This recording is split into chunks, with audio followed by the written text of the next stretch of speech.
Hey everyone, welcome to Phantasmic, your source for art from the dark, the fantastic, and strange. I'm Adriana, and today we have a special treat for you. Here at Phantasmic, we recently had the privilege, the honor, to spend some time with the amazing illustrator and sculptor, Paul Komoda. Paul's been here preparing his exhibit for the Phantasmic Gallery Series, and we got to sit down with him to hear some great industry stories, check out some art, and learn a bit more about what drives his amazing work. I did just say the Phantasmic Gallery Series. That's right. If you're in the Los Angeles area and want to check out Paul's work in person or even purchase an original piece, you can sign up for more information on phantasmic.com to receive updates. We'll also let you know when some of Paul's pieces are available for purchase on the phantasmic.com store, though some pieces will be exclusively available at the physical gallery. All right. Don't forget to subscribe for more updates on all things Phantasmic. And now, without further ado, here's Paul Komoda.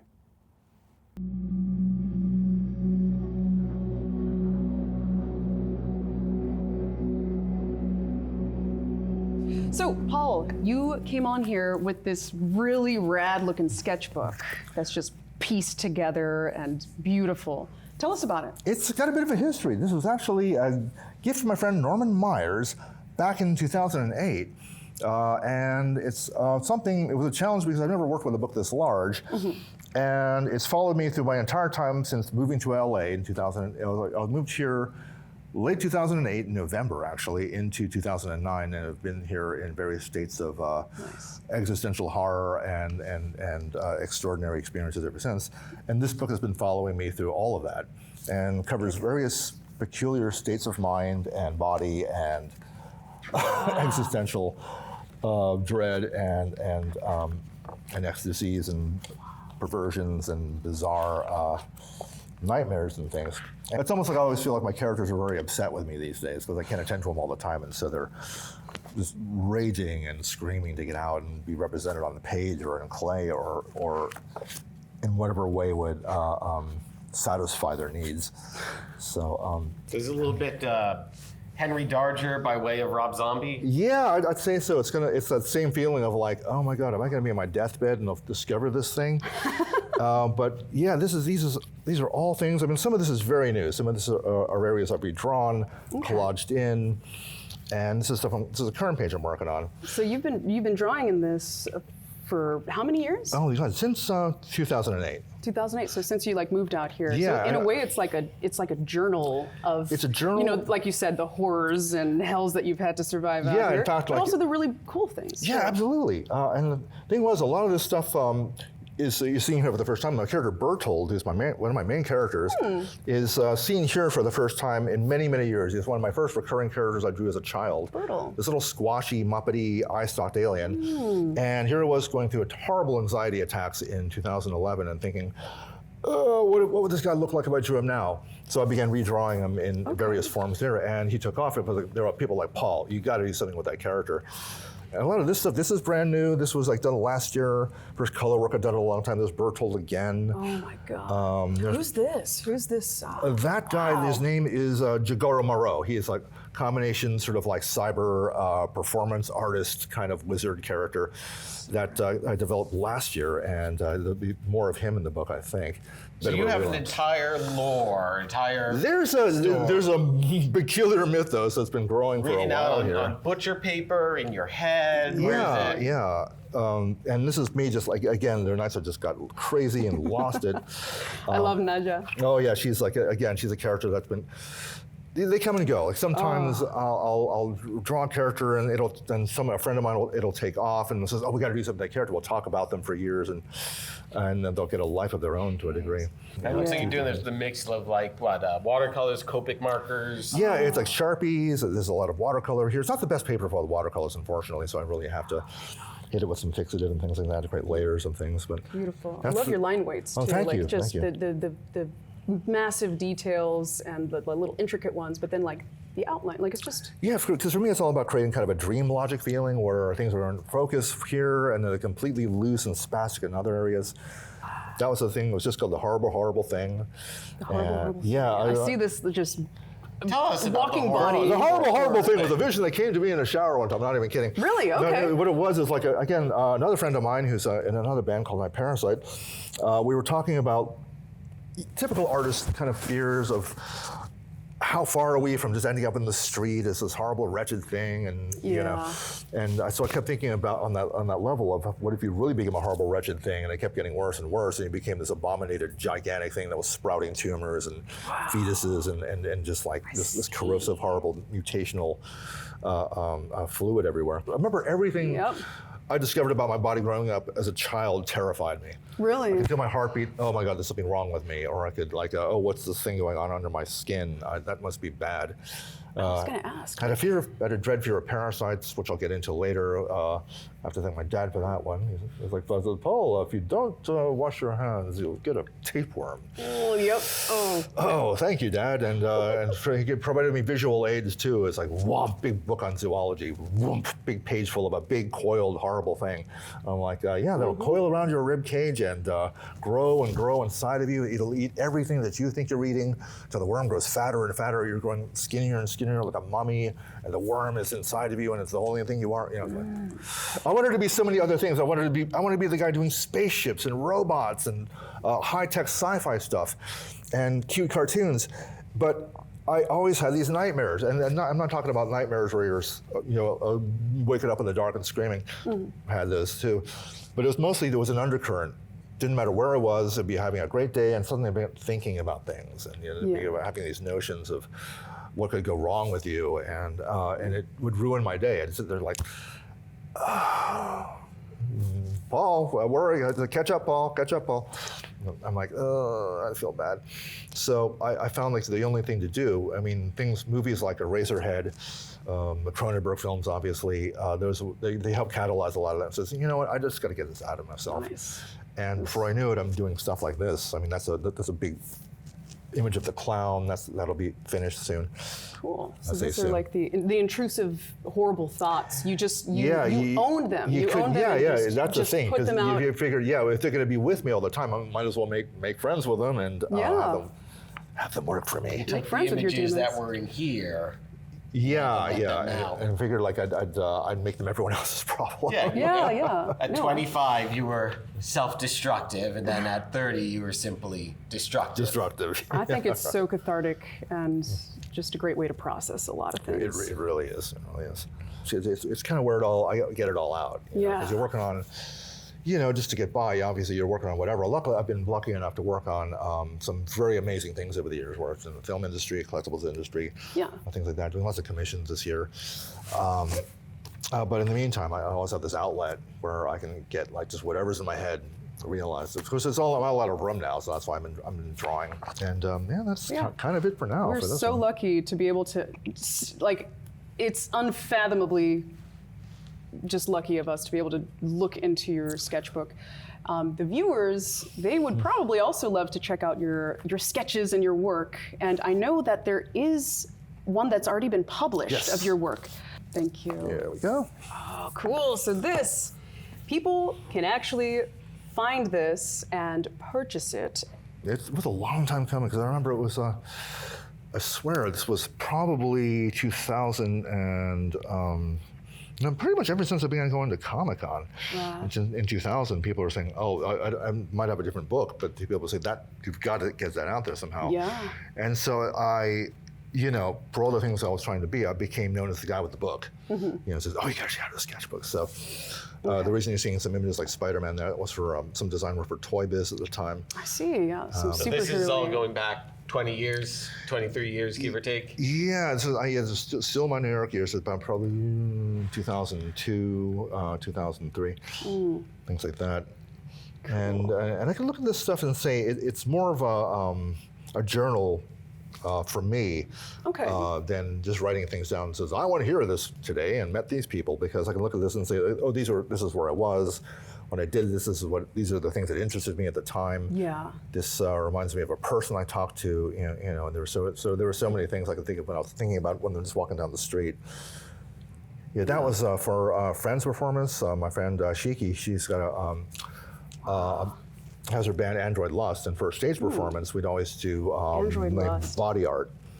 and be using temporary tattoo ink. Oh, so is it done live on the stage? We'd have to do it because often I was working at the time, so sometimes being those temporary tattoo ink, it would last a few days. So we literally have to do it maybe a day or a night before for performance, and I'd have to be working someplace, and I was like, hey, it'll be cool. And, just wash it off with alcohol. Yeah, I love these kind of like style tattoo where it's like it looks like it's a part of you. And I've been wanting to get back into that kind of thing. It's been a little while since I've done that. Like tattoo design? Yeah, just design, any body art design, that same kind of graphic quality. Yeah, because my actual book has got like layers and pages and things you could fold over and tracing paper. And our dream was at first, we were like, we'd love to do it so you can actually have all those layers and things, but that would have been, that would have been a whole to-do. Yeah. I have a question. Like you mentioned, you came out to LA and you've been through a lot of different things. Was there ever a point in your journey out here where like either like the industry or people just like ground down your just love and passion for creating? Has that ever, or even come close to it? Has that happened? And how did you just reignite it? Mostly for these books, and I found like mostly to just like keeping my creativity on the side alive. And it's a challenge because I have, I'll freely admit that I've run into difficult situations where those things clashed, you know, and suddenly I find myself in this weird battle for a kind of like equilibrium, because you feel kind of regimented having to you got to do this thing. Obviously, you know what the deal is. You took on the job, but there's still part of me that's got to find the outlet too. Okay. And so a lot of it went into these books and other kinds of artwork at the time. So like museum stuff. This is stuff for DC Comics. I was working on statues for Batman and Robin. So we were doing very superhero. Yeah, they were like, hey, we need heroic poses. Yeah, we need just poses. Powerful. Is that the Chris O'Connell Robin? Yeah. So they're still out there someplace. There's like about 5 statues I did of the characters. So they've been like rendered and created and. So these sketches are from '97. Yeah, had to have been. Yeah. Nice. And the funniest thing is, I remember it was they were. Studios were a little stingier about getting you the full booklet or reference sometimes, and I was working from concept art. I'm going, this really isn't the best source for, these are beautiful drawings, but I need to see what. Oh, they weren't giving you all the stuff. Pretty much, because like the images I was getting for Schwarzenegger's Mr. Freeze suit were kind of prototypical. The helmet was there, but the armor for the shoulders and things was barely roughed out, so I only had so much to go off of. And on that level, they actually sent me out to Burbank before I moved here. So Paul, here's what we're gonna do. We're gonna send you to the costume department, get to see the costumes up close and personal, and hopefully that helps out. I'm like, they ain't complaining. And I got there, right? And so I had to work on the Mr. Freeze thing, get Schwarzenegger's likeness for him to sign off of. Oh. And I love Mr. Freeze. Yeah, so I got in really early that morning, and because Paul, he's coming in for a test fitting. You have to we get you to meet him and all that stuff. I'm like, I got to meet Arnold Schwarzenegger. That's amazing. And there he is, and they walk in there, and he's in the Mr. Freeze suit. He's in it, and he's sitting there with a big stove. He was like, can we get some coffee in here? Can we get some half and half? Half. And then, I love this. This is better than the Terminator. Yeah, it was. No way. He said that. It was insane. Was he spouting one-liners, in the green? He was room himself. He was about as larger than life as you can imagine. Wow. But then the fitting was over, and he was walking out, and they're like, "Oh, excuse me, Arnold, we need to have you sign off on the likeness of this the sculpture this fellow's doing." And then suddenly before me, this is a huge Arnold Schwarzenegger looming into my view. I'm like, "Oh, well, hello," and he's looking over. He's kind of like turning the the lazy Susan, like, the pose is good. It's good. And signed off. That's good. Brilliant. Yeah, my God. Ooh, child who's this character. Child. Yeah, this Damien-esque. Yeah, I was trying to create a kid character for the Screen Black Circle story I wanted to do. Cool. Because there's an initial idea that we wanted to do a multimedia project based on this tale about this kid that got visited by these horrible monsters at night. And I'd be doing drawings. We'd do it in the format of a children's book, basically. And my friend Chris would be producing music for it. My friend Michael Norrell would be narrating because he's got this very hello and very a very cool way of enunciating. See, what happens to this kid? Yeah, that's the thing, because basically he's in various states of I can draw in a lot of seeing some horrible things happening here. Yeah, with this I can draw a lot from my life having night terrors as a child. Yeah. And these are nights spent in pure pure fear of mostly of an auditory nature. I'd hear things like mutterings in the dark, or I'd hear things where it'd be a conversation like the grown-ups are talking. They're right above your ear, level of your ear, above the level of your ear and out of sight. And it's right, and then suddenly it would start shouting really loud, like they were screaming, and then it goes, and it would go into this horrible little murmur, and then they start screaming again, and I was like, oh, this is driving me nuts. Boy. Then you hear things crashing in the room, you hear things like these horrible groans, and you hear like, you know.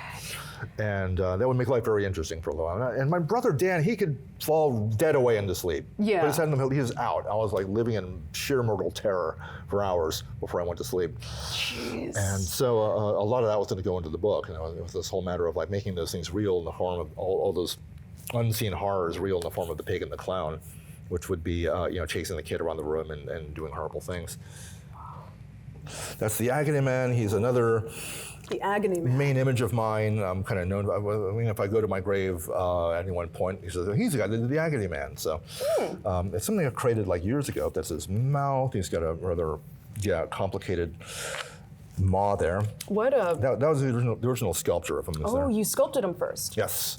Ooh. And I just sort of sketched him out, sculpted him, and the sculpture became, I did that back in 87 actually, and it's been the template for all the Agony Men I've drawn since that point. Wow.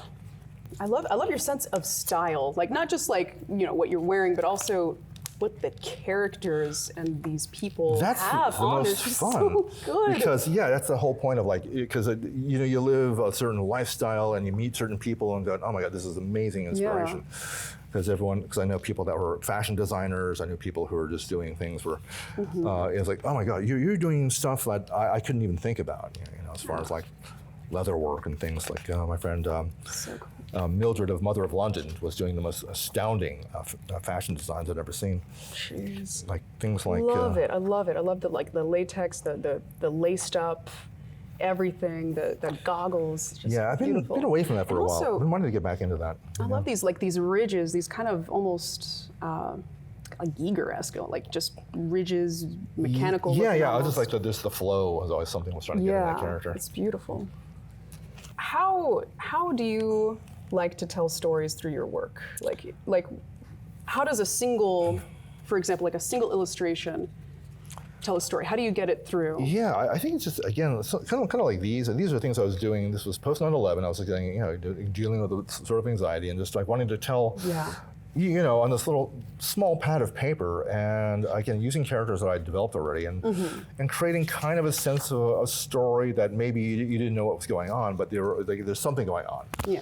And just creating certain situations that are sort of dreamlike, and just things like make you ask, why would that happen? Why is this character with a little? That's the original Fluffy Lamb. Ooh, that's it. Yeah, that's it. Aww. That's it.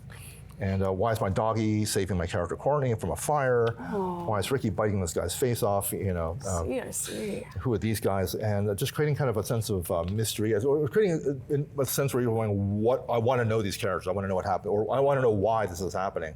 And I think that was a lot of what motivated me originally, because I always see images from, whether it was comics or or Japanese things where I wouldn't understand because I'm broken, I'm not bilingual. But I see things, I'm going, why is it happening? What are those characters about? Would you ever make like comics, or even shorts? It's something that I've been thinking about for the longest time. I mean, I know friends who are comic artists, and that's a whole different world of creation. I know what they have to go through. No pressure. I'd have to create I'd have to get to a point in my life where I'll be able to stretch out and do those sorts of things. That is the Fishman I saw. That was so unique from like typical, fish. They'll use, the creature from the Black Lagoon kind of inspired, or scary fish inspired, which that's the the anglerfish. It is so refreshing to see just a different kind. Oh, thank you. Because again, because he's a character now. He's a dimensional traveler, and he's been at this for for untold years. Why did he choose this form? That's the thing. I guess he's sort of a pariah in his own world because it's forbidden to do this kind of thing and to venture into these other realms and things like that. So he's kind of he's considered a heretic. But the thing was about why he looks the way he looks is because we had a book, Time Life book on sea life, ocean life, and there's a full-page photograph of a wrasse with big blue fangs and there's red, blue stripes, yellow eyes. And to me, as a child, I thought it was the most evil-looking thing in the world. I thought that is the most vicious, horrible thing. And I'm sure it's a wonderful, friendly fish, but I thought I would love to create a character that was kind of, I used that as a jumping point and became this guy. So again, he's someone that I'm trying to develop into a more fully fleshed character. I do want to let you know we do have a few copies of this sketchbook signed by Paul Komoda. These are available on the Phantasmic.com store while supplies last, of course. Now, as I mentioned earlier, Paul is going to be showcasing some of his work in Phantasmic's Gallery Series in Burbank, California. If you're in the Los Angeles area and want to check it out, you can sign up for updates about the exhibit at phantasmic.com. As a part of the gallery show, Paul is also making a few of his original works available for purchase through the Phantasmic store. There will also be some pieces available only at the physical gallery, a very special opportunity, so sign up to hear more information about all of that as it becomes available. Okay, I think that covers everything. Let's get back to Paul. Thanks, everyone. Well, I'm a multimedia artist. I've started off wanting to do comics or film or both, or actually above all, I wanted to be an animator. And this is after wanting to be either a paleontologist or a marine biologist as a child. At least, like, I never really wanted to. It was always one of those things. I want to do the weird, squishy science thing, kind of thing. But right. But taking this interest in it, kind of working it through my artistic output at the time.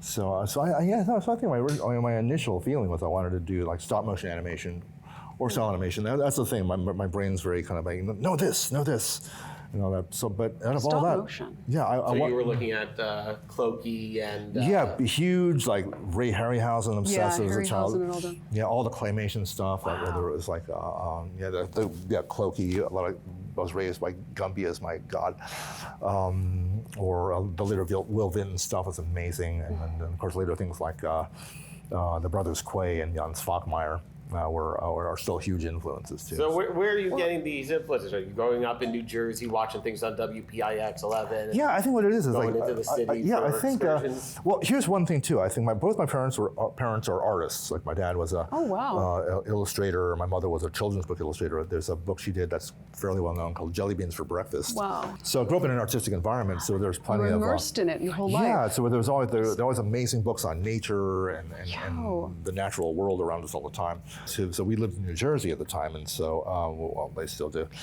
But we visited relatives out here in LA, and I get exposed to many things out here as well. And there are things like just going to Disneyland was a huge inspiration for me, and going to places like Little Tokyo, where again I was exposed to. I didn't get a lot of exposure to like Japanese pop culture in New Jersey by any means, but it came out to LA and something that's ubiquitous. Yeah. And there's a whole other world that had the gateway, of course, was seeing Ultraman. Oh, Ultraman. So where did you first see it? Because there was an English dub. It was aired in the States, but I'm not sure if that's actually that's what that was your exposure. In fact, the very first exposure, and this is taking me back a little bit. Our relatives in Japan would send us care packages sometimes for the whole family. It was really wonderful. So you get like some clothing, some nori, seaweed, and one time we opened the package and there was like these things in it, and we're like. There was like a kind of a bagged set of these little bullmark vinyl creatures, which Sophie toys. Yeah, and they were like the minis, and so if you know them, I'm looking at going, what are these? And again, I'm thinking, they look like monsters to me. These look like deities. They look like mythological deities somehow. And my dad's translating for me. I was like, oh, it's. I remember at the time he said, oh, it's. I'm sure he said Ultraman, but I read that as Astroman. And so, and I remember just being absolutely amazed by these things. My next door neighbor, Stephen, comes over from across the street, and I was like, Stephen, look what I got. I'm showing him the things. He was like, oh, yeah, that's Ultraman. Like, pardon me? They knew. Yeah, it's on all the time. Yeah, it's on channel 17 at 5:30 every day. I'm like, really? How did you not know? Been under your nose the whole time. I had no word clue. of mouth sometimes. And so 5:30 went to channel 17 and my life changed. So it's kind of it. It ended up being the show for me. I wanted to ask, you were interested in, animating stop motion out here. What was it out on the East Coast? Like, what happened? What was the catalyst that kind of ignited that desire to come out here, take that leap of faith and pursue what you wanted to out here? Was there some sort of like catalyst or event that happened in your life? My dad was always one of those guys. Yes, he was an illustrator, but he knew how to do lots of things. And so I remember one time he took the Super 8 camera and we took a bunch of my toys and things, and he had a shutter, and it was just like kind of playing around. It's like, oh, here's how you make these things move. And I had a rubber crab and something else, and there was an old like plastic prehistoric scene's cave there. Just frame by frame. And he just just move it, click, move it, click. And then in about a week, which is how long it took to get your film back, there it is. I'm seeing these things kind of having this jerky movement. I'm like, oh no, that's like Gumby. That's like, or these movies I'm seeing. That's what you do. So that's what got me interested. Because I think what I loved about stop motion was something you could do on your tabletop, given the resources sometimes. And I remember I got very ambitious. I'd always make a tabletop full of monsters for the great stop motion epic that never happened. But but what did happen was still pretty cool. My brother actually put it all on YouTube. I'm going, oh my God, I'm remembering this stuff. Oh and I'd make a menagerie of creatures, and they'd all kind of like come together, melds or squish together, or some perverse activity. And fighting each other. Yeah, kind of stabbing each other, doing things, fake blood, and all that. So yeah, it's one of those odd things where I'm like, yeah, well, I haven't done that in a while. I should probably start experimenting again. Cool. But yeah, it is the predicament of just any kind of career. I think you fall into a certain thing, and that's kind of what you're held to do for a long time. Was there anything that happened at like school that like inspired you or disgusted you that helped you kind of jump into this path? That's a good concern. It was a couple of things, because I'd been doing some production work out on the East Coast. There's a gentleman named Voltaire, who's known more for performance at this point, but he was an animator, and at the time when I met him. And so I wound up working with him quite a bit, and he was my first time I was entering into that stop motion realm, just by helping out in these productions and things. Like I was mostly just fabricating characters and painting them and all. Yeah, I went to School of Visual Arts, and again, it's a thing where you got to figure out what the hell you're doing by the next year. I'm like, how the fuck should I know? I'm just here, just doing stuff, So I said, okay, I'll do sequential art, comics and things, and so that's what was my pursuit for a little while. But there was always a part of me that still wanted to animate, that still wanted to create figures and sculptural forms. And it was mostly to my exposure, now that I was frequenting New York quite a bit, most of my exposure to Japanese media, magazines, books and things it was a whole different world, like things like Hobby Japan, where, again, they're using materials. I'm like, what is this stuff they're making these things out of? Wow. And just seeing all the Gundam kits they're doing, they're customizing these things, and particularly the work, we mentioned them before, of Makoto Kobayashi and Kao Yokoyama, and the whole, there's a magazine called, there's a book called Two Factory that has them both in the same book, and it's incredible, so I'll have to get a copy myself. It was that kind of thing, because from that point sprung the other artists that we're talking about, like Nirasawa, Takea, and Terada, and those guys. And so that was kind of the thing too. It's kind of like there's a whole different world I'm discovering through these books, and it's like, how do I'm interested in, yes, the Hollywood thing, but there's this whole other world here too. And so I was kind of like torn between those two kind of interests. I'm like trying to forge my own world through illustration and sculpture, and wanting to do some kind of production work.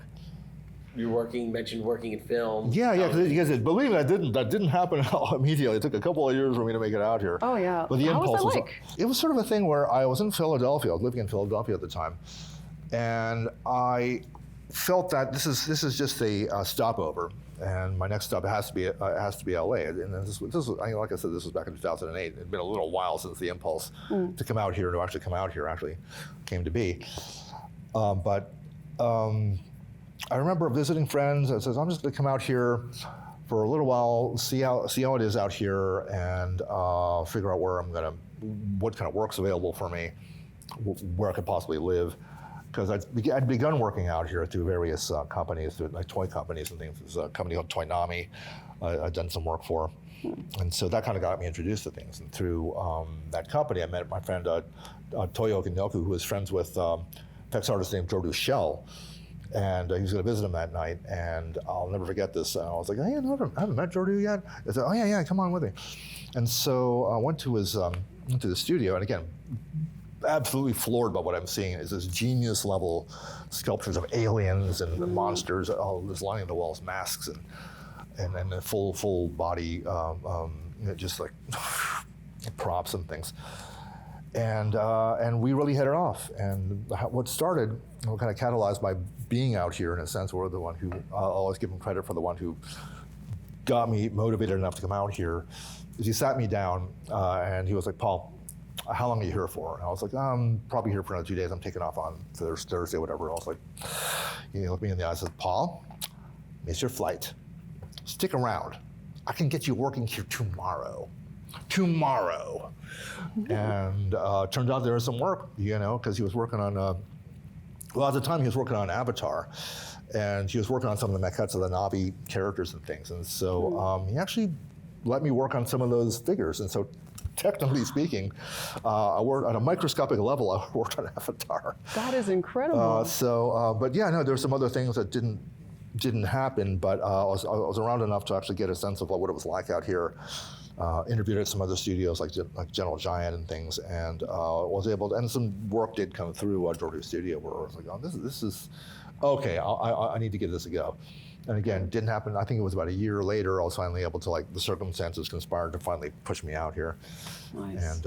And it's been quite the adventure ever since, I'll just say that. Yeah, for sure. Never a dull moment in this city. You mentioned earlier about having a young age night terrors and sort of influencing your art, and also Hans-Rudi Giger was very much afflicted by night terror. Oh yeah, he was one of those guys that made me want to open him up on nightmares, because he'd always describe. I remember there was one description it was an issue of Starlog where they were introducing him as an artist, and he described one of his nightmares as being in a claustrophobic bathroom where the toilet was yawning menacingly at him. The walls looked like skin with open sores, and then cracks began to open in the walls, and creatures were, you can see the eyes of creatures staring at him through the cracks in the walls. I'm like, okay, so this is something I can relate to, I think. Wow. So did you ever spend time with Giger himself? Yes, yeah. In fact, it was the first year I moved to New York in 2008. Felt like kind of a magical, blessed year, because all these things were sort of happening. Giger was in town. Yeah, I met Giger's agent Les, and he was always interested in getting me to work with Giger. And this was through a gentleman named Axel Stocks, who was an incredible jeweler, surrealist jeweler. There's a style of jewelry out there you'll see on a lot of rockers. You'll see things with bird beaks and vertebrae, and they're really huge, overstated things. And it's usually not Axel. It's Axel's style that's been kind of appropriated into the culture, filtered into the culture.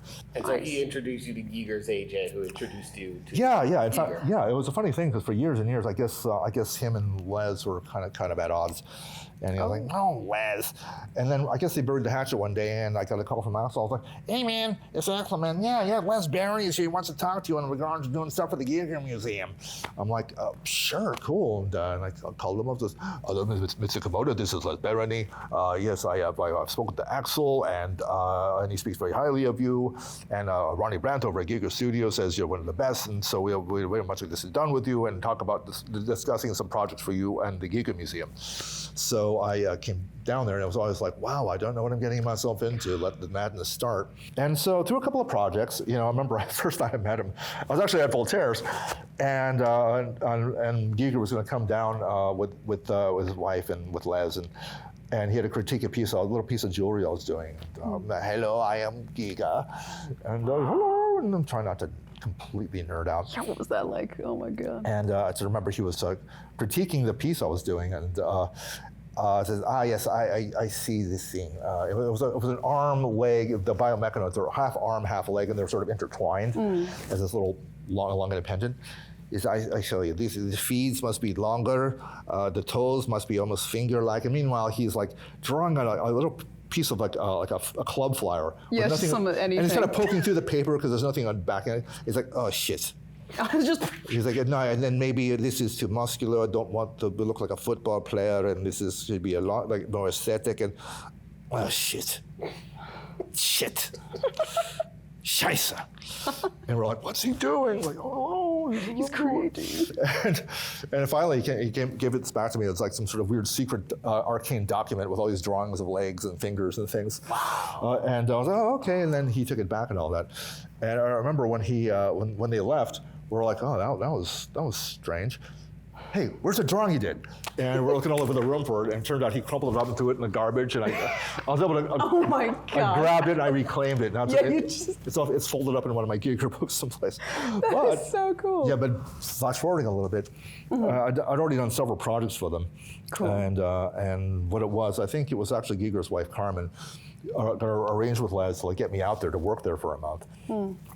And I was like, oh my God, this is kind of insane, because I'd never been out of the continental United States in my life. So this was in Switzerland? I'm still in New York at the time. Okay. Yeah, but I would be going to Switzerland. Okay. So I was flown out there. This was November 2003. And landed in there completely clueless. I have no idea what I'm doing here. How do I communicate? Do I call them? This was before communication was ubiquitous and it wasn't so much of an issue. And the cab driver drops me off, and Giger comes out of the house, and he was like, oh, hello. And even the cab driver knew him. He was like, oh, Herr Giger. That kind of thing. I got into the room, and it was like, suddenly I'm in Gigerland and all. But I remember it was amazing being there, because again, you wake up, and I'm working on a project for them. Which was a Baphomet star pendant. Cool. And but they were night owls too. So you wake up at odd hours in the morning and things. And I remember one morning I was just kind of walking around downstairs in Gigerland, going from room to room. There's these books on Bekshinsky and the artists I'd never even heard of before, these big volumes, and going, oh my God. And I wandered into one room, and you see castings of pieces of the Alien and little bits of miniature Giger trains here and there. Then I heard, hello, good morning, Paul, is that you? I'm like, hello. And I look over, and there's a small door, and I see Giger's feet there, and I'm like, oh, that's actually where he sleeps during the day. And I was, hey, yeah, sorry, I got up early. He goes, no, I just want to say, Mr. Komoda, I will not be coming out today. I have eaten some mushrooms. I'm like, okay, well, been there, done that. Have a great time. So we almost got to the point where we would suggest that we should all do mushrooms together, and unfortunately, it never happened. But I thought, oh my God, doing mushrooms with Giger would be. He was. I mean, a lot of the times you'll see people say they'll look at something even mildly creative, and be like, whoa, what were you on when you drew this? And be like, I don't know, rotisserie chicken and cigarettes. Pretty much, it's kind of like lots of coffee. Except in the case of Giger, it actually was taking the psychedelics just to suppress his own night terrors. Yeah, I'm pretty sure that was probably. A pretty heady cocktail of interesting items. The Giger ever showed you I know he had in his collection the cursed head of Satan. I didn't get unfortunately. I know of it. Unfortunately, I didn't get to see that. No, it was kind of funny because where I was sleeping, I was in the middle of two houses. It was sort of a repository. It was pure black, and then the rafters. I'm looking at and there's all these furniture, the Harkonnen chairs. I'm seeing the table he designed. Some old, again, there's an archive of Giger paintings all lined up on the walls. Pieces of things that look like, that are cast from elements of the Alien all stacked up. But in the rafters, right up, and brilliant green with a Kermit the Frog puppet just kind of hanging there. Oh my God, yes. And kind of pulled it all together. So all this sort of leads to, all this sort of leads to different things in the future, and I don't think there's any organic way to get to this point, so I'm just going to ask. So how did the Heidi Klum worm costume happen? Halloween 2022. Oh, that skip is... right into that one just kind of blew up on the internet. And so who absolutely would have guessed it was such a spontaneous thing, because last year, 2022, was a fairly slim year for work, and just trying to make by as best I can. And my friend Mike Marino, who's a makeup artist master, who I worked with on the East Coast. First film we worked on together was, first film we tried to work on together was I Am Legend, where I designed some of the vampire characters for the film, and of course, they all went CG. But then we finally worked on Synecdoche in New York, and we ended up doing, I'd never done this before. This is what I loved about being on the East Coast, is because you will always be doing different things, because there's less specialization out there. So if you sculpt or draw, you'll be doing all the things that involve sculpting or drawing. And so I remember Mike calling me and says, Paul, I know this is new for you, a bit of a learning curve, but I know you can do it. And we're talking about old age makeups and things, and I'll just show you what you need to do here to make this work.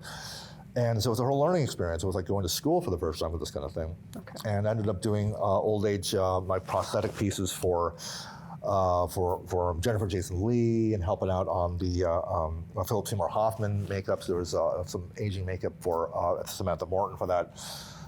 And so that was really, really exciting. Yeah, I remember looking at your IMDb and being like, Schenectady, New York, that doesn't have any fish monsters. Here's the weird thing. We went to a screening of that, a cruise screening, and I'm sitting next to Mike, and Mike keeps nudging me, and I was like, what? So, and I was like, oh, that's right, we worked on this little thing. Because he can't tell what it is. Like there's some lesions on a leg or something like that, or some odd little bit of something. So I feel like here, out west, you're maybe a little more pigeonholed by the industry, and out east, it's a bit more like, yeah, you'll be working on whatever. Works. You'll be doing characters for game design 1 month. You'll be doing, like a statue toy work for something else, or just designing toys, like for like I was doing for Toy Biz for a little bit.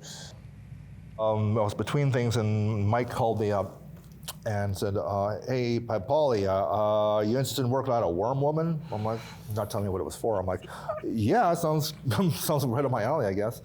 And then later, we cut up a little later. He said, yeah, this is actually for Heidi Klum's, so her Halloween costume this year. I'm like, does she have any idea where we want to go, what direction we want to go? No, not yet, just draw some worm women. So I went through every possible iteration. I went to kind of a funny worm woman, sexy worm woman. I went for a worm chic, very hot couture worm, very kind of alien worm queen. Like glow kind of worms, and like all the weird silk stuff. Yeah, lots of things with lots of weird little protuberances and things. And we went through translucent membranes over the face.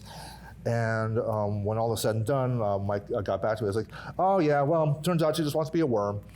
I'm like, oh, okay. And so I just drew as best I could, like the idea of like what a humanoid earthworm suit could look like, with their eyes peering out of this whole thing. And like, how do you turn Heidi Klum into Shai Hulud? Yeah, basically. But yeah, she went with kind of like, she didn't go for any kind of glamorous sort of worm or even a fantastical. She just turned a person into a big squirmy earthworm. Become a worm. Sort of creature. Which took off. So grotesque. Like, extremely like off-putting. Good. Oh my God, it's about time. I bet, because I was thinking, what is this thing going to look like? Shook things up. Yeah, it turned out that quite a few people I knew out here in back east worked on that thing. Whether they were doing the painting or wow. My friend Casey Love and Noah Rivers, they were working on it. And so so it was a whole team effort that went into that thing. Of course, my friend Mike and and Mike Fontaine were working on the main suit, getting that together. And so you mentioned working in sculpture, whether that's your own sculptures or doing garage kits. Were you part of the garage kit scene? Would you say, or did you pursue any of that? It was. I was involved in a company called Netherworld, and ended up doing a couple of kits. I think the first kit we did was a Vincent Price figure. We started with small, kind of miniature one-piece things at first. Yeah. And I think you brought with you some of your own recent figure work. Yeah, these are things that are I've worked on. I guess they're significant because they represent firsts in regards to like where I am now sculpturally. And would you like to share them with us? Absolutely. We would be. Oh my God. Yeah, this is the first, I guess, jointed vinyl toy. I've worked on figures that became sculptures that became. How best to display this? Oh, look at this rainy guy. Yeah, that's slash crustacean slash. Yeah, that's Alien Zam. It's my friend Mark Nagata's creation. Wow. And he's done this character for a while there. There was an original figure of this character, and he wanted me, basically, he called me up and wanted me to do my take on his character. And kind of a Metaluna mutant. Yeah, Metaluna mutant meets Baltan, meets weird psychedelic, Jeez. And these are from Max Toy Co.? Yes. Yes. Yeah, I seen his kind of cat Godzilla figures. Those are really great. Oh yeah, it's brilliant work. And I loved working with them. What is This this guy spiky little boy? is part of a line called Kaiju Doom. Oh my And God. this is something I'm doing with my friend David Igo. So do you prototype this guy in ZBrush? Entirely. So he was never a Sculpey. No. This was like my first. Again, a lot of fumbling, a lot of. That's a pretty good fumble. Yeah, and I Yeah. had to call Dave and say, "Hey, I'm stuck I wish I here. could fumble like Why is this thing exploding on me?" I see Bowser a little bit, but there's Kaiju that There's a lot. Bowser's inspired funny. by. A lot of people have mentioned that too. This was the second one. There will be a third. Oh and my this one God, there's is, more. Yeah, these are Ooh. these, by the way, these are the first printouts, but they will be produced by Acro in Japan, and they're the ones I've worked with for the Kaiju Remix series. You brought in this easel with this mystery piece of art. There is Would you this like to thing. show us? Absolutely. This is something that kind of represents where I want to redirect things eventually. And the original intent of this piece of work was for, believe it or not, for album artwork for my friend's band. An album? Yeah, which we're talking CD artwork, so right. It's gonna be like. But that was the thing, because what wound up happening Immediate. is like the tiniest piece here, and this horse, and I think some other elements were the things that wound up in the actual CD release. Okay, cool. And I called the piece that got away, because it certainly did. But it also was this thing that taught me this is clearly where my head is leaning. And so I remember being in New York, working on this on and off over the period of a few years, while I worked at this place called the Art Asylum, doing action figure work. But the thing that would save my soul at the weekend was I'd work on a whole other section of this thing. Wow. And This would keep the flame of passion. yeah, so before the sketchbook, this is what I had. Yeah, it was just this thing where I could. Wait, how long have you been working on this again? Oh God, it was at least 3 years, and I'm not even How kidding. many years? At least 3 years. I'm talking on and off. There would be whole periods that I just wouldn't go near it. I had a friend who worked at a stable, and so I was able to photograph horses rolling on the ground. Oh, cool. And so I really felt it was a genuine kind of like interactive piece. I could I could sort of involve my friends and really get and really kind of make a statement. This is where my brain's at. Yeah. At the time. And yes, it's overindulgent, and yes, nothing should take that Gloriously. long. But I still look at it and say, well, that's kind of where I'm at, kind of where I'm headed. And it's funny because it's been around for a few years now. I can see the discoloration. There are areas that I painted over that are bright white. There are areas of collagen paper that have yellowed quicker. I see. So it's like you can feel the layers on this thing. Yeah. How were things for you during the start of the pandemic? That's an interesting. That's an interesting thing to talk about, because at first I was like, oh, yes, here we are. But there's something about that utter departure from reality with this few years that I actually took some, I don't know if I call it enjoyment, but I made full use of it. I thought, okay, well, here's a time I could just sort of explore things that maybe I wouldn't have explored before, just draw whatever, because I'm not tied to any, tied to a job or an assignment necessarily. So I just began, just like on a whim, I draw like, I remember one thing I did, do you remember Freaky Cereal? Freaky cereal? Yeah. People like it, don't. Oh, really? Well, it was a What was it? it was a breakfast cereal. Came out in the '70s. Those who know were like Freakies. Oh my God! Quisp. But it was Quisp was after Quisp. Okay. But Freaky Cereal is, of all things, it was produced by the Purina company, which is like Dog people. Yeah. But the thing is, that the mascots for these characters were these little monstery characters called the Freakies, and they had this entire animated campaign on TV, and they all represented different aspects of a person's mind, as opposed they all had different personalities. Like there was Grumble, he was this grouchy orange frog-like guy. They had Ham Hose, who was the shy octopus thing. You had these monsters, and they all looked great. And the beauty of it, the thing is, people don't remember the cereal, but they remember the merchandising, because they all came with you get a free Freaky inside, and so you get a little plastic figure of whichever character, and you get all of them, and that'd be cool. Then they had Freaky magnets, they had Freaky mobiles. And it just became this cult phenomenon over the years. And I decided, I'd love to draw my versions of those things. And sure enough, I ended up painting all of them. In fact, I think I might actually have. I sold a lot of stuff in these books too, so this. Oh, there's some of the freak. There's Okay. That's Boss Moss of the Freakies. Oh, it's a freaky. Yeah. Boss Mouse. So this is Boss Mouse. Yeah, he was the boss of the Freakies. Talk like John Wayne. Yeah, I could definitely see the sort of 70s. Yeah, parts. It's weird working with a style that's not really your own, but you're kind of trying to make it your own. Yeah. For Snorkeldorf. Snorkeldorf. Yeah, he's a. Ooh. Look at it. Oh, one of the Destroyer larvae. Oh yeah. No. This kind of reminds me of there's a game called is it Q*bert or Q*bert. something? Yeah. So what do you have coming up next? What's in the pipeline? Yeah. Anything that you want to plug or get the word out? Yeah, so the things I can't talk about, one thing I'm working on right this minute, actually, and I'll be working on when I get back home, is I'm working on some effects for the film version of Pigman's model by my friend Brian Moore. And so I'm designing the creature for that, so I'm going to be working on some of those things right now. Oh. Yeah. All right, Paul, thank you so much again for everything and just like existing with us and talking. Absolutely. I wanted to ask, where can viewers find you? Well, I am found at paulkomoda.com, and can be found on Instagram as artist Paul Komoda, and Facebook, of course, for guinea pigs and general life nonsense. Awesome. And I'm still lurking around on the artist formerly known as Twitter's thing.